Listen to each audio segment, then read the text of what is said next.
Chapter 10. "Victor, wake up!" It was my mother. "Wake up, it's 10 o'clock." What was she doing here?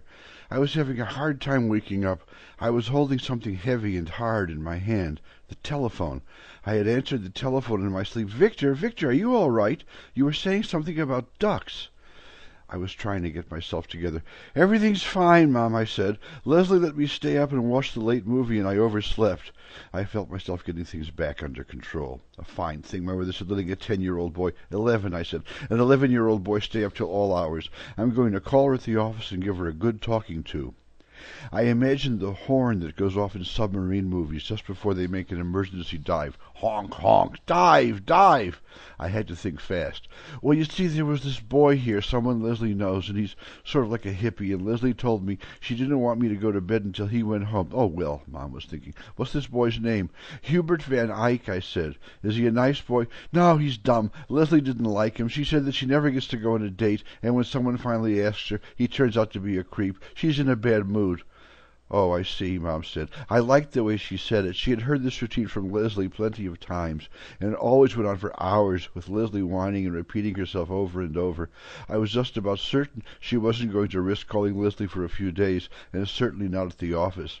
Leslie would have gone into her act at work without a second thought. She doesn't care where she is when she makes a scene. "Well, is everything okay?" Depth bomb attack over. I told Mom how everything was fine and asked how they were enjoying their vacation. As I suspected, Mom went on about scenery for a while. I told her it sounded fine. Then she went guilty and started in on how there wasn't all that much to do, and she hadn't seen any kids my age, and how I probably wouldn't have enjoyed it. I told her I thought so too, and I had to go meet a friend. I got dressed fast, grabbed a Twinkie to eat on the way, and ran for the bus. I was lucky my mother had called. As it was, I was afraid I was going to be too late and miss the chicken man. For a few seconds before I woke all the way up, I was sort of scared that my mother had come back from her trip, or that she'd never gone, and that it had all been a dream, the lizards and the chicken man and everything. I realized that I was enjoying all this very much. Even if the planet had been invaded by the pods, maybe there was something I could do about it, like that guy in the movie who was going to save the world.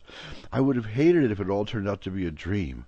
I was having a great adventure. I munched on my Twinkie and felt good about everything. The bus rolled into the terminal, and I grabbed a special zoo bus. I was still sucking a piece of Twinkie out of my teeth when I got it from front of the Hogborough Zoo. I guessed it was maybe 10:45. I really needed a big pocket watch. Shane Ferguson had some in his store for $2.98. I never knew watches were so cheap. I made a note, "Buy watch." There was a big sign right inside the zoo with a map of the place and arrows pointing in all directions with animals painted on them. One had a lizard on it. I went off in the direction it pointed. The Reptile House was another of those big brick buildings. Over the door it said, "Reptile House," with a couple of lizards carved on both sides. I had certainly seen a lot of lizards lately. I was getting so I could tell a lizard that was good-looking from one that wasn't, by lizard standards, I mean. The ones carved on the Reptile House were good-looking lizards. I went inside. It was dark inside the Reptile House. There wasn't any smell. It was quiet. There wasn't anybody there, just a zoo guard standing to the entrance. All around the walls were glass windows with green plants behind them. It was cool and dark and quiet. The windows had lights behind them shining on the plants. They looked like TV screens, and the windows in the empty store where I had seen the album cover. Every now and then a little green head moved behind one of the windows. It was so quiet in the Reptile House that I could hear myself breathe. I just stood in the doorway for a while until my breathing got quiet. Then I went farther inside. Over each window was a little card that told about the reptiles inside. The first thing I saw was an anaconda. Anacondas are the biggest snakes in the world. They get to be over 30 feet long. The one at the Hogborough Zoo was 22 feet. He was just lying in his cage, doubled back on himself, folded like a hairpin. The cage wasn't long enough for him to stretch all the way out. He wasn't moving, just breathing. I looked at him. He looked at me.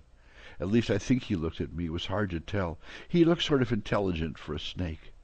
The anaconda lifted his head for a while, then he laid it down. "Well, Mr. Anaconda, you may be very big, but you're not very interesting," I thought. "Who cares what you think?" the anaconda said. He didn't really say it. He just looked as though that's what he'd say. They have mostly snakes in the Reptile House, not so many lizards at all. One snake I liked was called the emerald tree boa. It looked a little like the anaconda, only much smaller, and was a beautiful green color. There were cobras, sort of scary. They really do spread out their hoods like they are always shown doing in jungle movies. There were black and green mambas, rattlesnakes, and copperheads, all poisonous. There are only a couple of poisonous lizards, it said on the card over the Gila monster's cage. I felt good about that. My favorite animal in the whole place was the chameleon. It was a really weird-looking lizard, sort of humpbacked, with a tail that curls up in a little spiral. Chameleons can change color. Not only that, but they have these great eyes. Each eye sort of sticks out at the top of a little bump, and they can rotate their eyes in all different directions, together or separately. They're funny-looking and sort of friendly-looking, too. I thought I might like to have one as a pet. It said on the card they make good pets. I spent a long time watching the chameleons. They changed color a couple of times, and they have this great slow-motion way of moving. I really enjoyed them. A fly got into the chameleon cage, and one of the chameleons shot out this incredibly long tongue and just sort of zooped it right into his mouth. They have these great little hands and feet. Chameleons are terrific lizards. They have a lot of personality. Lizards in general are friendlier than snakes. Most snakes look either mean or look like they couldn't care less. It occurred to me that I had been in the reptile house for a long time. Almost nobody had come in. Maybe 2 or 3 people had come in and said, "Ooh, look at the snakes," and left after a few minutes. I must have been in the reptile house for 2 hours. Where was the chicken man? Had I missed him? I was getting tired of standing around in the dark looking at reptiles. I went over to have another look at the alligators. They were in a sort of open pit at the end of the building. There wasn't any glass in front of them. There was a little fence about 4 feet high, and on the other side was this pit with water in the bottom and some rocks and plants. The alligators were just hanging around, watching me. I wondered what they'd do if I fell into the pit. "If you fell into that pit, they'd gobble you up in 2 seconds flat," someone said. I looked around. The zoo guard was standing nearby. He had a green uniform, like a police uniform, and a badge that said Zoo Police. He also had one of those rectangular black plastic nameplates with his name on it in white letters, Anton Anolis. "Did you speak to me?" I asked. "I was just observing that the alligators have no manners at all," Anton Anolis said. "Most of the reptiles, even the real poisonous ones, will treat you just fine if you are polite. Those alligators would eat anyone. They'd eat the President of the United States if he fell into that pit, which is why I hope he never comes here." "Do they ever actually eat anyone?" I asked. "Well, not that I know of, but I dropped my lunch down there by accident once, and it was gone in a flash. 2 salami sandwiches, a tangerine, and a jelly donut snapped up by one of those monsters. Then there used to be a keeper named Jones who vanished without a trace. Never heard of him again. Some people say that the alligators were smiling for a week after that. Maybe he got eaten, maybe he didn't. I kept an eye on the alligator pit for maybe a shoe or a zoo badge, but I never found anything." "I guess you're really interested in reptiles," Anton Anolis said. "I am sort of getting interested in them," I said, "but the reason I've been here for such a long time is that I'm waiting for a friend. You don't know anything about someone called the Chicken Man, do you?" "The Chicken Man?" Anton Anolis said. "Never heard of him. Come this way." Anton Anolis led me to a side door of the reptile house. The door opened onto a little sort of courtyard with trees and benches. Sitting on one of the benches reading a newspaper was the Chicken Man. It wasn't a regular newspaper. It was some foreign language with a different alphabet. The letters were funny-looking, loopy things with thick and thin parts, and the Chicken Man was turning the pages backwards. He saw me and folded the newspaper. "Ah, Victor, glad to see you. Come and sit down," the Chicken Man said. I sat down on the bench. "I see you've been enjoying a visit with the reptiles," he said. "I never go in there any more ever since poor Jones disappeared." The Chicken Man looked off into the distance. He seemed to be thinking about something. He didn't say anything for a long time. I sat there, keeping quiet. I was getting uncomfortable. "How's Claudia?" I said finally. "Ask her yourself," the Chicken Man said. He took off his hat, and there was Claudia, sleeping. She opened one red eye, gave me a cluck, and settled back to sleep. The Chicken Man put his hat over her again. "Now, what in particular did you want to see me about?" the Chicken Man asked. "I'm not sure why, but I think you can answer a lot of questions that have begun to bother me," I said. "Very likely," the Chicken Man said. "Such as?" "Such as, where are the lizard programs on television coming from? Such as, why did you make that lizard appear in your hand the other day? Such as—" "Wait a minute, the Chicken Man said. "Just hold the thought for a minute while I get set up here."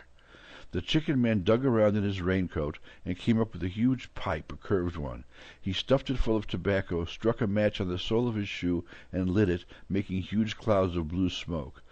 A bowl of latakia always helps me listen, and I perceive that you have a complicated problem. Proceed, Victor, the chicken man said.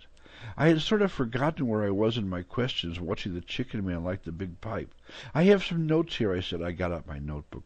By the way, what is your name? I've heard about 15 names for you so far.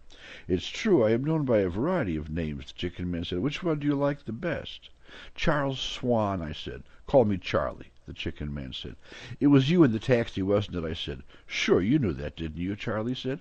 It was hard to keep a conversation going in one direction with the chicken man. Charlie had a way of getting me off the track. Now, about the lizards, I said. Oh, yes. Did you ever look at the iguana in there? Charlie pointed his pipe at the Reptile House. They have a fine double-crested basilisk. Quite rare, really. Was that the one that runs around on his hind legs? I asked. Charlie was doing it again. Yes, that's the one. Interesting family of the iguana. Charlie puffed on his pipe. There was another silence.